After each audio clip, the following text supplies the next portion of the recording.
అందరికీ నమస్కారం. నా పేరు మడపతి రవికుమార్.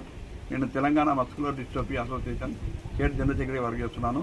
మరి రేపు బేస్తవారం రోజు నాగోల్లో జరుగుతున్నటువంటి గౌరవనీయులు పద్మశ్రీ మందకృష్ణ మాదిగ గారికి మరి విహెచ్పిహెచ్ ఆధ్వర్యంలో ఘనంగా సత్కరించే కార్యక్రమం జరుగుతుంది. మరి ఈ యొక్క కార్యక్రమానికి సంగారెడ్డి జిల్లా నుంచి వికలాంగులంతా తల్లి వెళ్ళడానికి ఈరోజు ఈ పిలుపు కార్యక్రమం పెట్టడం జరిగింది. మరి గౌరవనీయులు మందకృష్ణ మాదిగ గారు మరి సమాజానికి ఎంతో మేలు చేశారు. ఆ విషయం మనకు తెలిసిందే. మరి గుండె జబ్బు చిన్నారులకు వైద్యం అందడానికి వారు ఎంతో కృషి చేశారు. అదేవిధంగా 500 ఉన్న పెన్షన్ని ఈరోజు 4,000 వరకు వచ్చిందంటే వారి కృషి, వారి సహకారం ఎంతో ఉంది. మరి వారు సమాజానికి ఎన్నో రకాలుగా మంచి చేశారు. మరి దాన్ని గుర్తించి కేంద్ర ప్రభుత్వం వారికి పద్మశ్రీ అవార్డు ఇవ్వడం నిజంగా మా దివ్యాంగులకు చాలా ఆనందంగా ఉంది.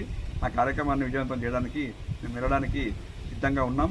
సంగారెడ్డి జిల్లా నుంచి అధిక సంఖ్యలో వికలాంగులు కదిలి రావాలని చెప్పి ఈ సందర్భంగా పిలుపునిస్తున్నాను.